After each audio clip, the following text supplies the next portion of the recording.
Hello, how are you guys doing? Hope all is well. Before I start my lecture today over acceleration, I wanted to kind of show you a new resource that I put into Canvas. So if you go to Canvas, here's our Canvas, and you see all these different boxes, modules and assignments and all that. And then, of course, here we have Google Drive. If you click on Google Drive, it is going to take you to the folder for this class. And in the folder, I put some resources for you. So there's the syllabus for the class. And then, like I said, if you click on the folder here, it should, if I can get it open.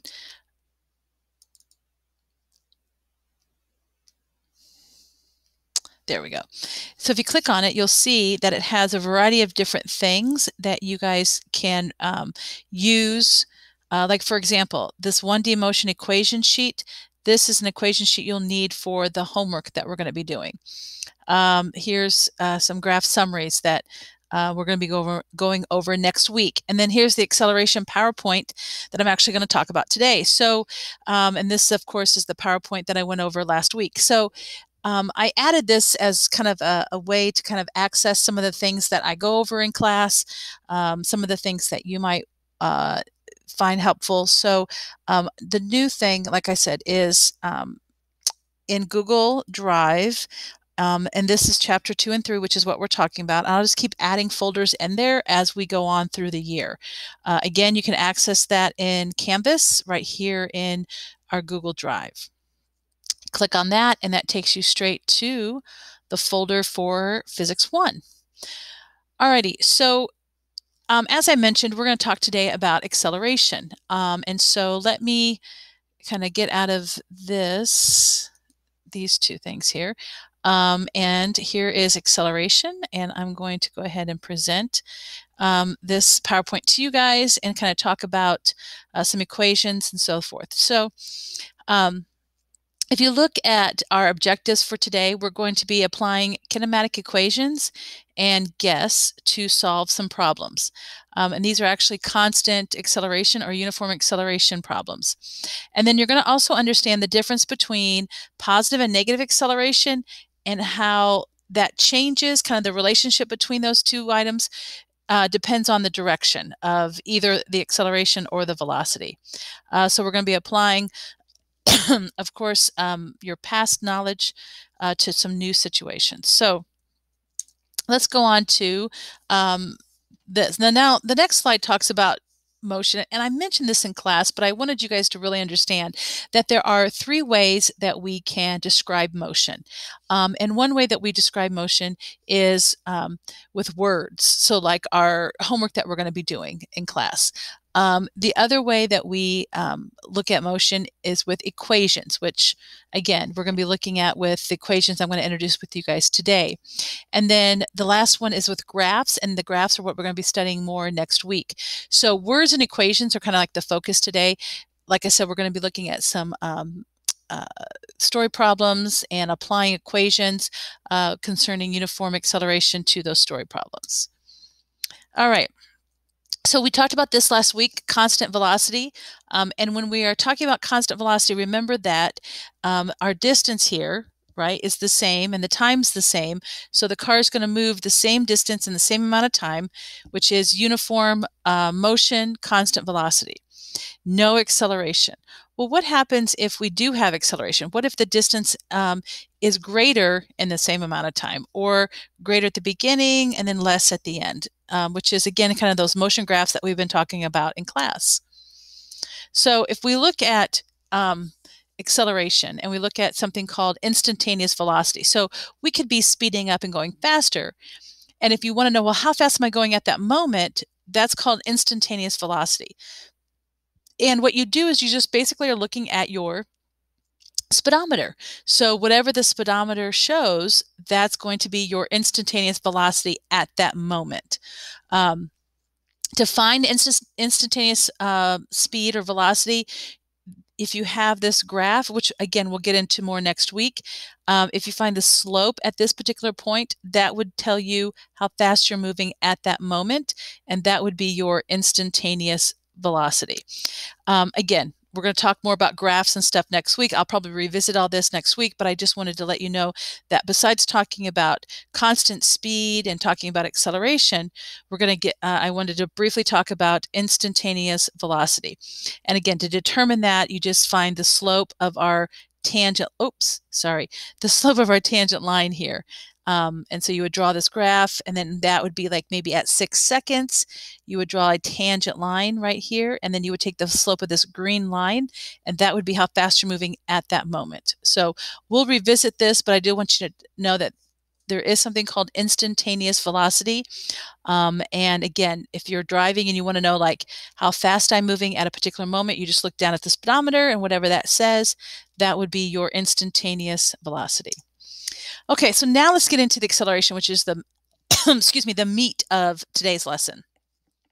And so acceleration is how fast you speed up, slow down, or you can change direction. So it's how fast you're changing your velocity.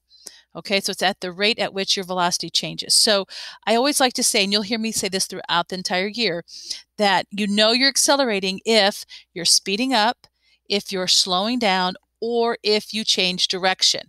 And that could be like going around a curve. So if you're going around a curve, that would be acceleration because you are changing direction. So here's our equation for acceleration. Remember that I told you acceleration is the change in velocity. That's the delta V over our change in time.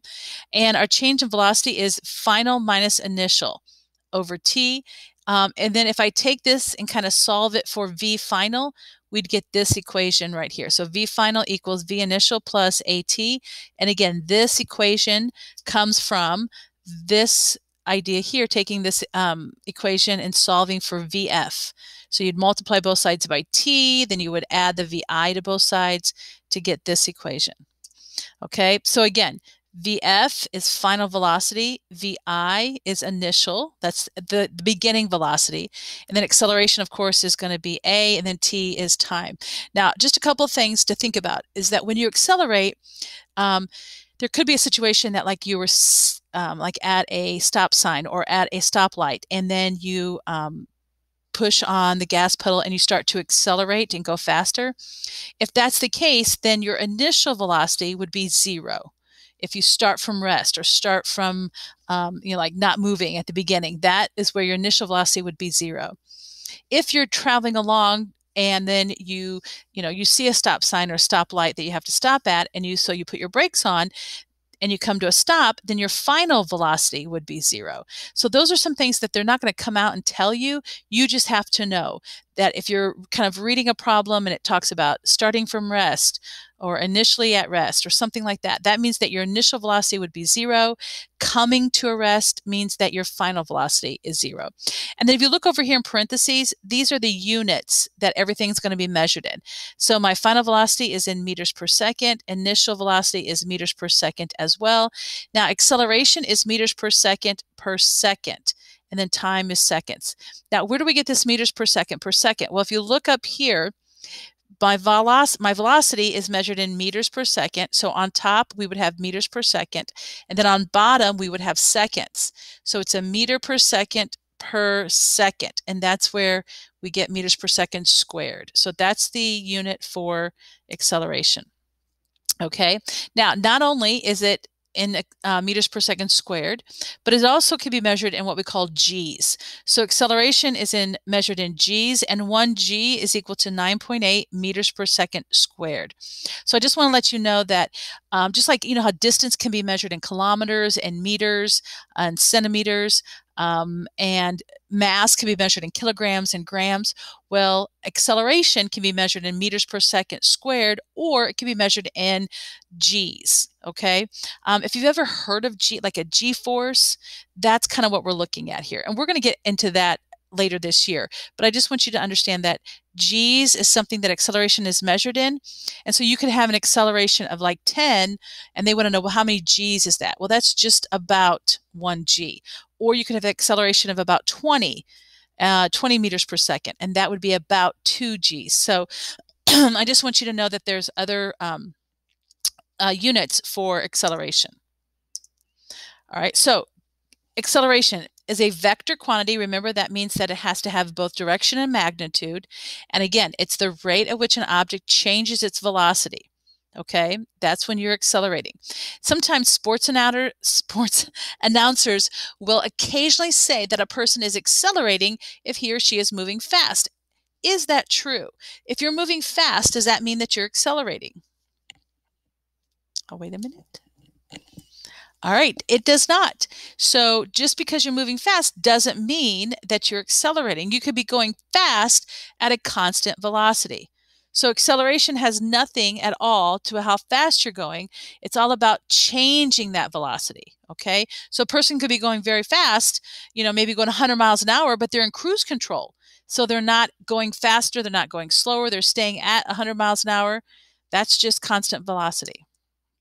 So here we have a couple of examples of acceleration. So notice that we have time and velocity here, time and velocity. So you'll notice that the time is 1 to 3 seconds. Again, 1 to 3 seconds. Whoops. All right. And if you notice, after 1 second, I'm going 4 meters per second. After 2 seconds, I'm going 8. And after 3 seconds, I'm going 12. So what would be my acceleration? How much am I increasing my velocity each time? And you say, well, you're going from 0 to 4, so you increased it by 4. Then you increased it another 4, and then, of course, finally, a last 4. And that would be right. This is constant or uniform acceleration. But over here, that's not the case. From 0 to 1 second here, I'm increasing my velocity to 1. Then the next second, I'm increasing it by 3. And then the next second, I only increased it by 1 again. So this is when my acceleration is not uniform and not constant. And most of the stuff that we're going to be looking at is going to be in this area over here, where we're increasing our velocity by the same amount every time. So that's uniform or constant velocity. So with acceleration, we have this thing called deceleration. And I want you to think about if there's a difference, okay? So we talked about how acceleration is a vector quantity. And we talked about how if it's negative, that could mean a couple things, okay? So when we're looking at acceleration, we can say, well, if it's a negative acceleration, it could mean that we're decelerating, but it could also mean that we are just on the other side of the coordinate plane, the coordinate system, which we talked about, like your X and Y axis. So we're going to get into that today as well. So negative acceleration doesn't always mean that it's deceleration. It can mean just kind of where you're located, or how how your velocity and acceleration, how those directions are. So think of acceleration again, change of velocity, okay? Again, not always the direction of the motion. So you could be going forward and then your acceleration is backwards or going the other direction, or you could be traveling backwards and the acceleration's forward. So just keep in mind that when we're talking about negative acceleration, it doesn't always mean that it's going to be deceleration. All right, so here we have a car right out in the middle of the desert here, and it's going pretty fast. You can see that it's slowing down because it released this parachute. And you can see that this green arrow here is showing you that the car is moving forward. So if you want to think of it, it's moving like towards the positive X direction. And then the acceleration is in the negative X direction. So this image is showing negative acceleration with a positive velocity. Okay. Here we have kind of just the opposite. Look at this picture. Here we have negative velocity because you'll see the green arrow is to the left, but the acceleration is positive and it's to the right. But our car is going to be slowing down. So you can see that, here we have the initial of negative 15 meters per second. Here it's negative 5. So we are slowing down, and that acceleration is in the opposite direction. So you have to really think about the coordinate system and how the coordinate system relates to the direction of the velocity and your acceleration. All right, so deceleration always reduces speed. All right, deceleration always refers to acceleration in the opposite direction, not necessarily a negative acceleration. It could be that in this case we have a positive acceleration, but we are decelerating because our car is slowing down. Okay, so that can be kind of confusing. So Negative acceleration versus deceleration. They can be the both. You can have both a deceleration and a negative acceleration, but you also could have a positive acceleration and it's decelerating. And this is the case for that. So here's just a couple of more examples. This car is speeding up as it moves towards the right, is therefore has a positive acceleration in the coordinate system. So it's getting faster, so it's going to the right. And there's the acceleration, oops, also to the right as well. In this case, the car is going to the right, but the acceleration is to the left, which means, of course, that it's decelerating. So again, everything's pointing to the right, and to the right would be, of course, our positive direction because of a coordinate system. Now, the next slide kind of shows you a couple other examples. So here, these two cars are going to the left, but notice about the acceleration. So what do you think is happening in C? What do you think is happening to this car? Is the car speeding up, slowing down? What about here to D? Is the car speeding up, slowing down there? So I'll just give you a kind of a few seconds here to kind of think about these two pictures and kind of make a mental note of what you think is going on.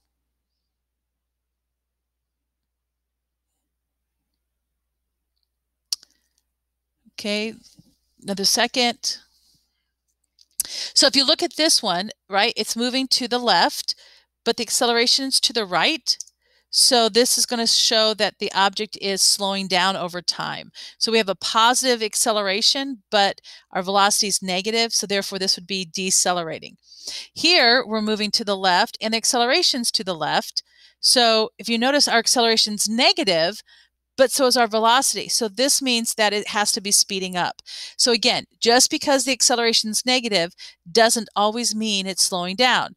Again, this case shows you that it is actually speeding up. Okay, and the last couple of things here I want to talk about is kinematic equations. So we've been talking about acceleration, talking about velocity. I even went over, let me kind of go back here real fast. I even went over these equations here, right? This is the acceleration equation. Well, there's more equations than just this one. So I want to show you, and these are the ones that you guys are going to be using in your homework for this week. Okay, these are the 4 equations. These equations are on that equation sheet that I put in that folder in Google Classroom. Okay, and I'll show you where that is again here in a minute. So these are your 4 equations you're going to use. Again, over here on the right tells you what they all are. This is the one equation that I showed you earlier that was in the earlier slide. Final velocity equals initial velocity plus AT.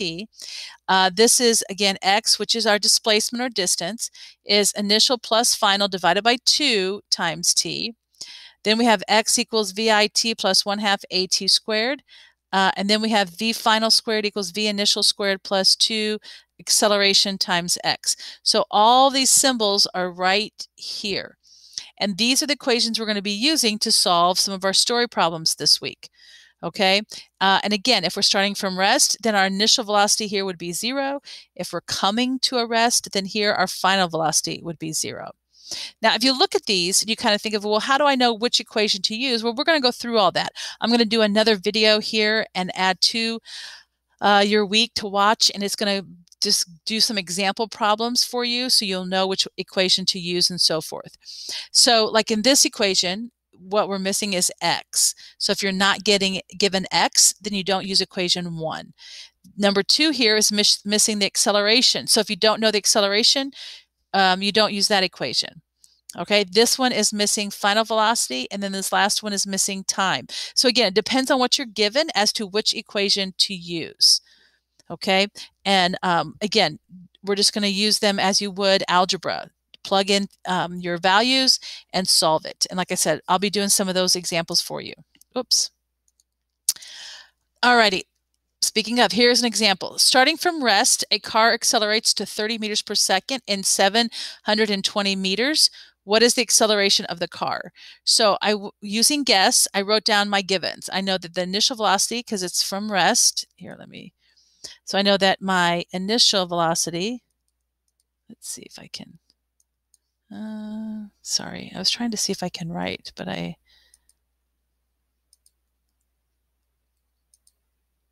don't think I can. Okay, that's right. So here we go. So what is the acceleration? So from rest, So this is my initial velocity here, which is 0. The car accelerates to 30 meters per second. 30 meters per second here, that is my final velocity. You look at the units, meters per second, that's the unit for speed or for velocity. So this has to be final. So my initial is 0, my final velocity is 30, and then my distance, which is x, is 720. Now I'm trying to find the acceleration, so what equation would I use? I don't have time, so going back to my 4 equations, if I don't have time, it would have to be this 4th equation here. Okay, so using this 4th equation, I just plug in everything that I know. So I have 30 squared equals 0 squared plus 2 times a, which is what I'm looking for, times 720. So if I take 30 squared, which is 900, that's equal to 1400 times a, and the 1400 is 720 times 2. Then I'm going to divide both sides by 1440, and then this is what I get for the acceleration for my car. Okay, and these are the kind of problems that you're going to do this week. And then I have this funny little LOL. Poetry reading or physics lecture, which is what you guys just had. Which is it? Rhyme or reason? Which will it be? Alrighty, so I think that's about it for this particular PowerPoint. Like I said, I'll be doing another one for you. So then that would help you with the assignment this week. Let me know if you have any questions. And then in the meantime, take care, and I will talk to you soon.